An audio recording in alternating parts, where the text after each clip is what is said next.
à tous, c'est Hugo Mouton.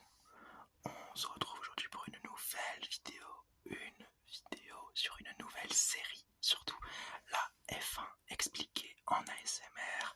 Alors, le titre est assez révélateur.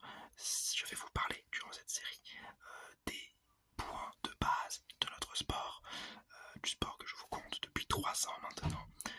Et donc, pour mieux expliquer aux nouveaux, aux néophytes, ou même rappeler certaines règles aux anciens, comment notre sport fonctionne.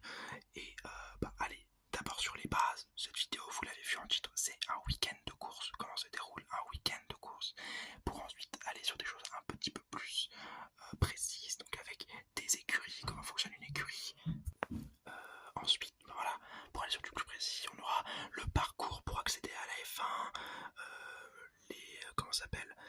les filières de promotion, des règles particulières en Formule 1 qu'on doit connaître pour bien suivre une course de Formule 1. Voilà, vous voyez un petit peu l'idée qu'il y a à travers tout ça.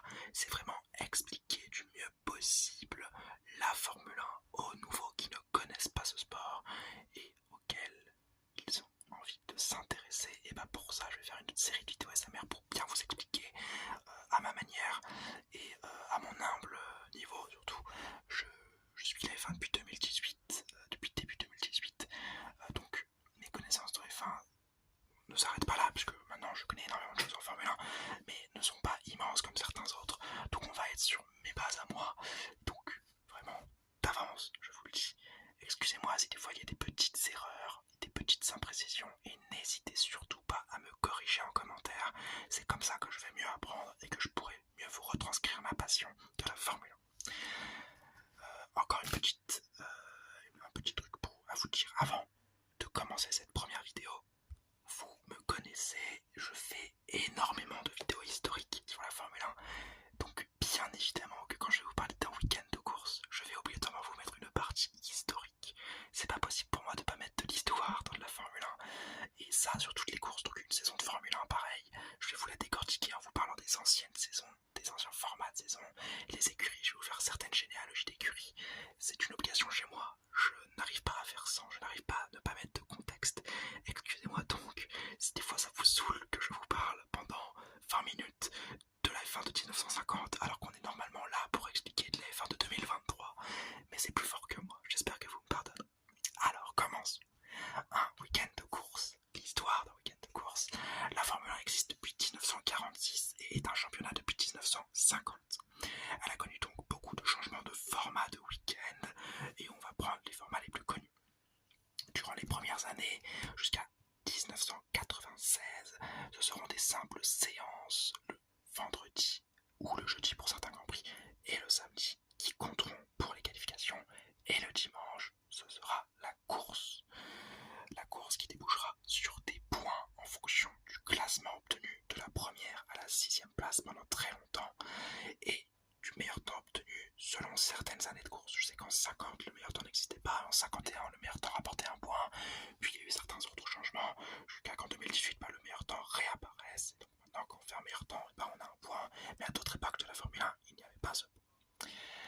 À partir de 96, le format va changer avec l'apparition d'une entre guillemets vraie séance de qualification.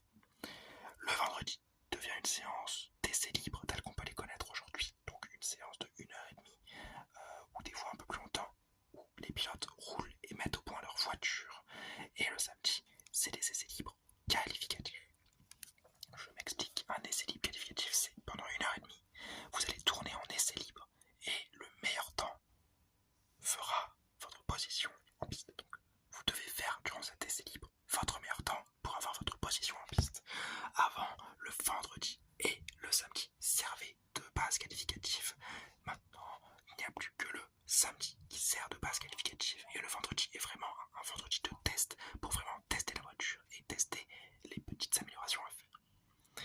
En 2006 apparaît notre format qu'on connaît aujourd'hui, Q1, Q2, Q3, qui est suivi par la course le dimanche. Ça n'a jamais changé.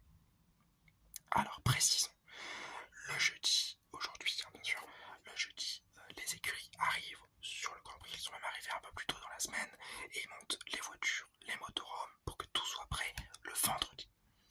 Le vendredi, les séances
ce moment-là, vous pourrez faire tous les changements que vous voulez sur la voiture. Malheureusement pour vous, votre voiture partira des stands. C'est la règle. Donc, après cette FP3, on a une qualification qui se décompose en une Q1 de 18 minutes où toutes les voitures de la saison roulent et où les 5 moins bons temps sortent. C'est-à-dire qu'elles sont éliminées en Q2. Les 5 derniers partiront des 5 dernières places de la grille, sauf s'il y a des pénalités, mais ça c'est pas très important. Après cette Q1, on a une Q2 qui cette fois-ci dure 15 minutes et encore une fois les 5 derniers pilotes sont éliminés. Pour terminer sur une Q3 qui est l'ultime session de qualification du week-end, elle dure 12 minutes et elle décide des 10 premières places sur la grille de départ. C'est dans cette Q3 qu'on peut faire une pole position. Le dimanche, la grille est mise en piste. Donc voilà, si vous avez fait la pole position, vous partez premier. Si vous avez été éliminé avec le moins bon temps, vous partez 20e. C'est un peu simple. Et la course va devoir faire minimum 305 km. 305 km durant lesquels les équipes devront obligatoirement passer une fois par les stands pour changer de gomme de pneus et de gamme de pneus. C'est-à-dire que si un pilote commence en médium et veut terminer la course et être classé, et ben il doit passer par les stands et prendre soit des pneus soft, soit prendre des pneus hard, mais il ne peut pas faire une course entière avec que un médium ou que un médium et un autre médium. Ça, ce n'est pas possible. À la fin de ces 305 km/h minimum, les points sont attribués en fonction du classement de l'arrivée. Et ces points sont distribués donc pour un classement pilote et un classement d'écurie qui, à la fin de la saison, départageront le champion du monde et l'écurie championne du monde. Le dimanche soir ou le lundi, les installations sont ensuite démontées pour être transportées au prochain Grand Prix. Voilà donc un week-end de course. Une FP1, FP2, FP3, les essais libres, une qualification Q1, Q2, Q3 qui départage les pilotes pour une grille de départ le dimanche. Et le dimanche, au bout des 305 km de piste minimum à parcourir, les pilotes à l'arrivée se verront attribuer ou non des points en fonction de leur classement, points qui seront mis dans un classement total de tous les Grands Prix de la saison. Et au final, ce classement total donnera un champion du monde, le champion du monde de Formule 1. Vous voyez que cette petite vidéo est pas quasiment finie maintenant, mais vous me connaissez, j'adore les vidéos hyper longues et j'adore me faire chier sur des montages un peu longs. Donc on va pas s'arrêter en si bon chemin et on va aussi expliquer le nouveau week-end qui est maintenant disponible en Formule 1 sur 6 Grands Prix cette année, le week-end sprint. Alors, c'est dans le même style. Le jeudi ou un peu avant, les écuries arrivent et posent leurs facilities, donc leur voiture, leur équipement, leur aménagement. Tout ça c'est fait pendant la semaine avant le Grand Prix. Le jeudi, c'est le Media Day. Voilà, on appelle ça un Media Day. Donc c'est les pilotes qui sont arrivés, qui parlent aux médias, voilà, qui peuvent faire des opérations avec les fans, donc signer des casquettes, faire ce genre de choses. Et après, on arrive directement à la course un vendredi avec une séance d'1h30 le matin. C'est une FP1. FP1 qui s'enquille directement avec une qualification. Voilà, il n'y a pas de FP2, c'est une qualification pour la course principale du dimanche dans le même format Q1, Q2, Q3.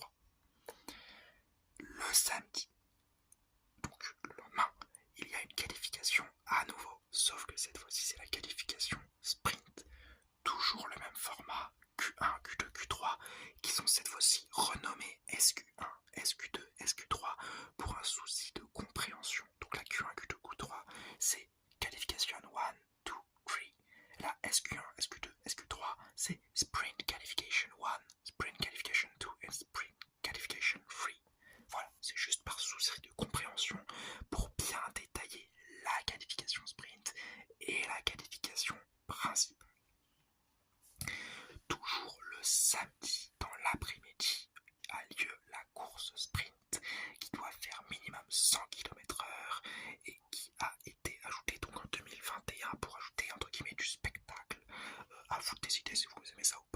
c'est mon avis.